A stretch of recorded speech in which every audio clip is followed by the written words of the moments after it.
He walked into the most expensive room he had ever been invited into, with motor oil still under his thumbnail and his 8-year-old son's hand tucked inside his. The room smelled like money. Not the kind of money you earn over a long life of careful decisions, but the kind that had always been there, the kind that didn't need to announce itself, because everything around it already did. The floors were polished concrete, the lighting was recessed and warm, and lined up along the walls, like paintings in a museum that nobody was allowed to touch, were 14 classic automobiles that together probably cost more than every house on Reed Street combined. His name was Reed Calloway. He was 38 years old. He owned a garage on the edge of Hanley Falls, Ontario, a town small enough that the gas station still had a bell that rang when you pulled up to the pump. He had 3 lifts, a parts shelf he'd organized himself, and a reputation that stretched maybe 40 kilometers in any direction, which in that part of the province was enough to keep the lights on.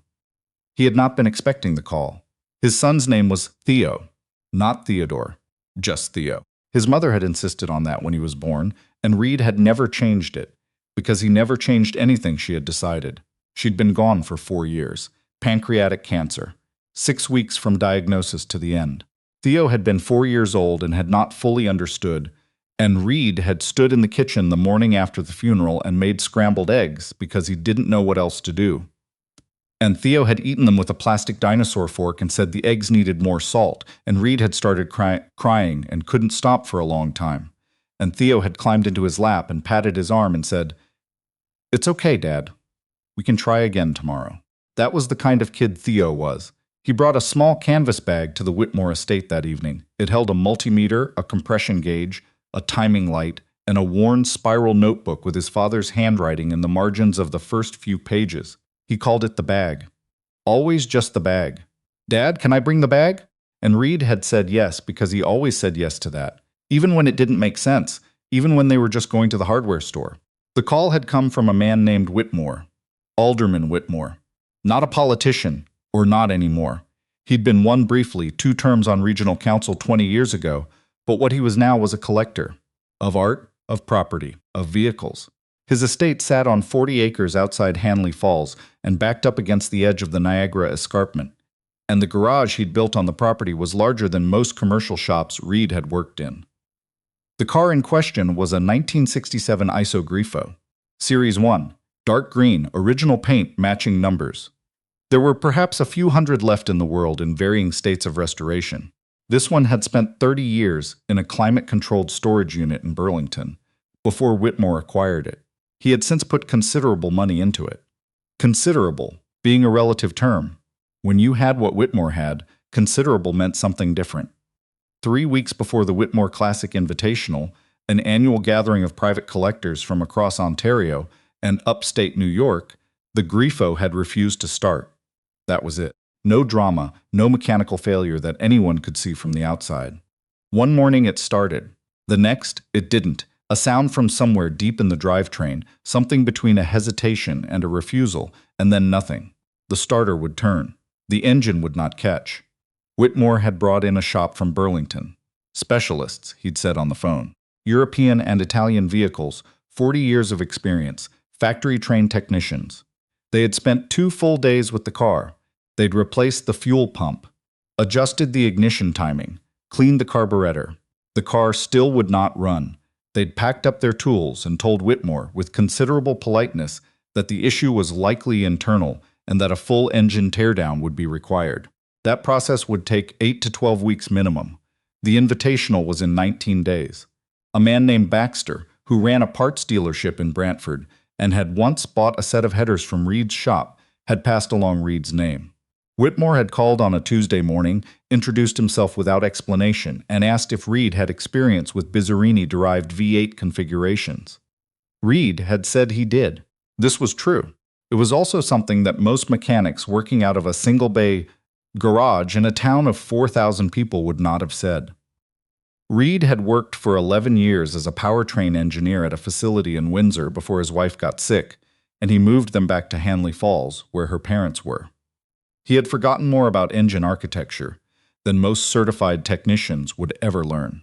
He had never mentioned this to most of his clients because it didn't seem relevant. They wanted their trucks running. He made their trucks run. He had told Theo about the call at dinner that night. Theo had asked if the car was orange.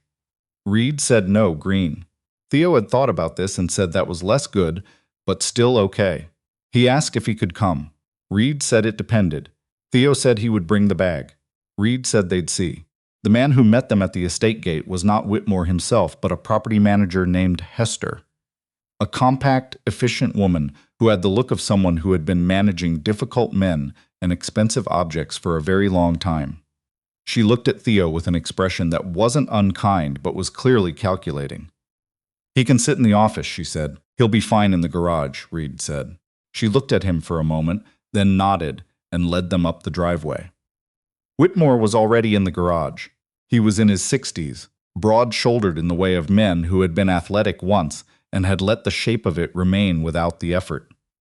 He wore a quilted vest over a pressed shirt and had the careful composure of someone who had spent decades not letting his face tell people things he didn't intend. He shook Reed's hand, looked at Theo briefly, and looked back at Reed. "Baxter speaks well of you," he said. "Baxter exaggerates," Reed said. Something shifted slightly in Whitmore's expression. Not quite a smile. He said, "You were modest, too."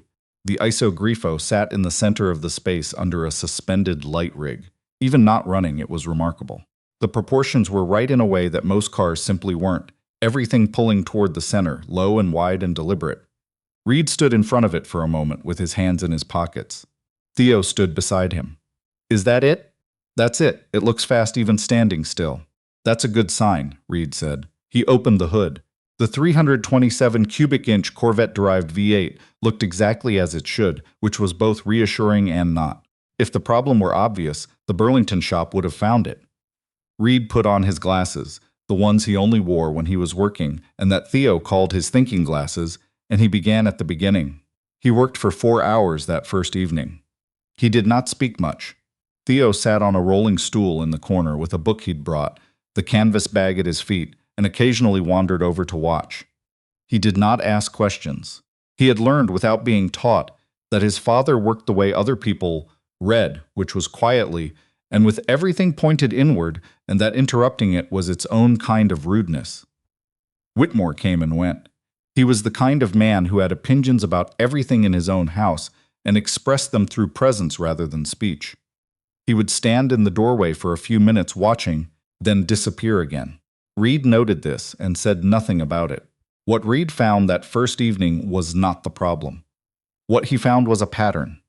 The Burlington shop had replaced parts that were worn but not failing. They had addressed symptoms rather than cause, which was the most common mistake made by technicians who did not have time to think or were not comfortable with uncertainty. The timing chain was slightly stretched. The vacuum advance was inconsistent. These were real issues, but they were not the reason the engine wouldn't catch. He straightened up and looked at the car for a long moment. "Can we come back tomorrow?" he asked Hester, who had reappeared. She looked at her phone. "Mr. Whitmore will be in Toronto until 4.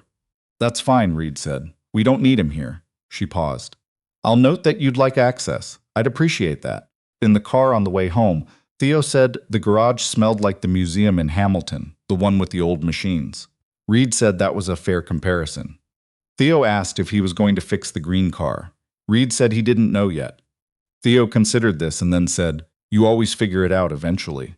He said it the way you say something that is simply factual, not to offer comfort, but because it was true as in his experience, the way he might say the sun comes up on the east side of the house. Reed didn't answer.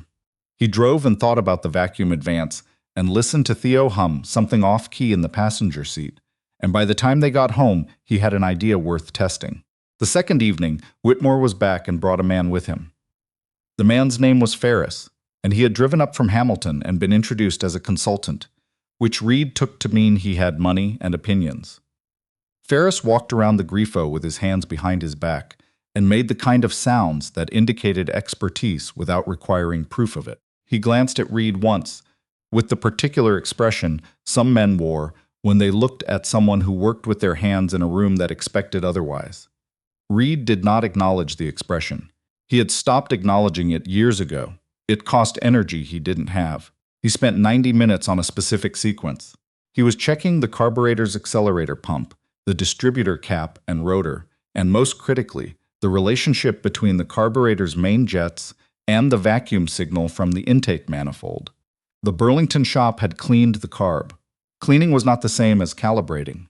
And a Holley carburetor on a mid-60s V8 undercarbureted from factory did not need cleaning half as much as it needed someone to actually understand what the engine was asking for. Ferris said something to Whitmore about compression ratios that was not incorrect but was also not relevant. Reed asked Theo to hand him the timing light from the bag. Theo found it without looking, which was a habit of his, the same way he could find his library card in his backpack without emptying it, because he always put things back in the same place.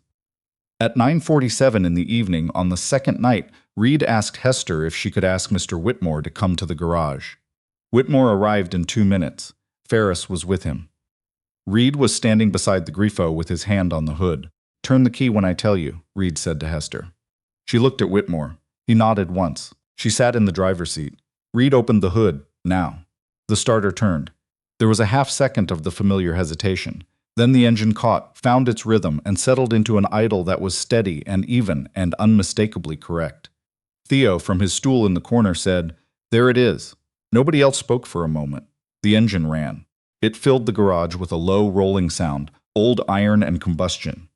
The sound of something expensive being exactly what it was supposed to be.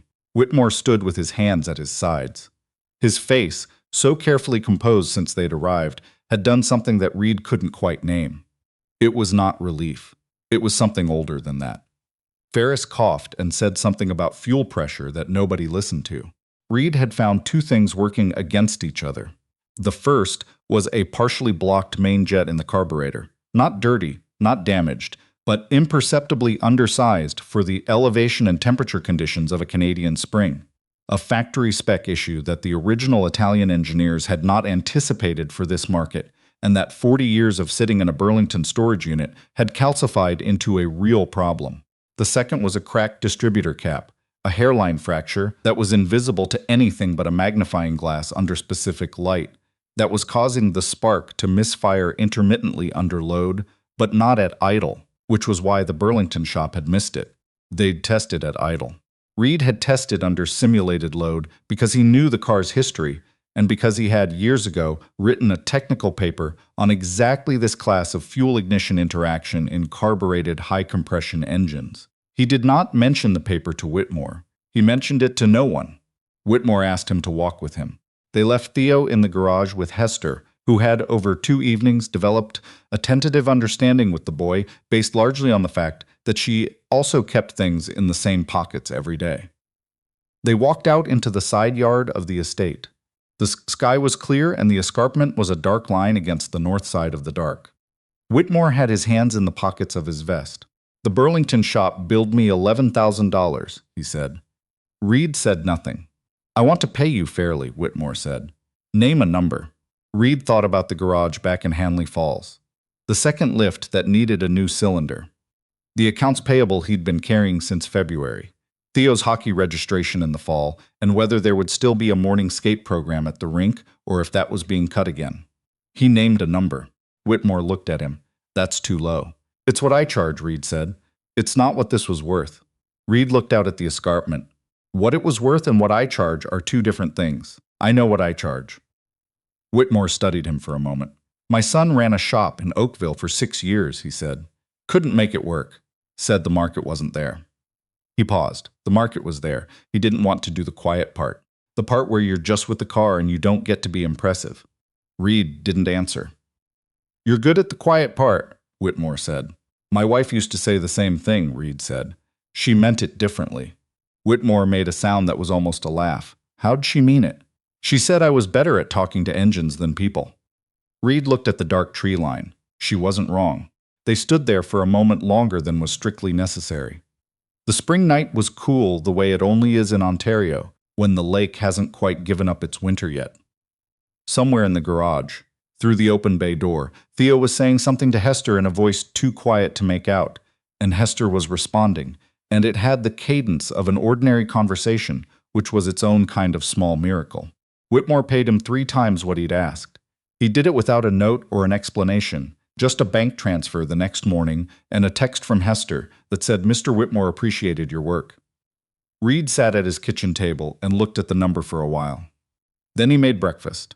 Theo came downstairs in his socks and his hockey jersey, the one with the number 4 on the back that had been chosen because 4 was his favorite number for reasons he'd never fully explained. "Did you fix it?" Theo asked. "Yeah," Reed said. "I knew you would," Theo said. He sat down and picked up his fork. "Can we go to the rink after school?" "Sure," Reed said. "Can I bring the bag?" "Why would you bring the bag to the rink?" Theo shrugged.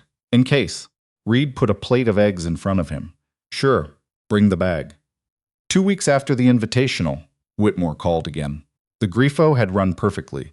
2 other collectors at the event had asked Whitmore who had done the work. He'd given them Reed's name. One of them, a retired judge from Ancaster with a 1963 Alfa Romeo Giulia Sprint that had not run in 3 years, called Reed on a Wednesday and left a voicemail asking if he ever took on restoration projects or if he was strictly repair.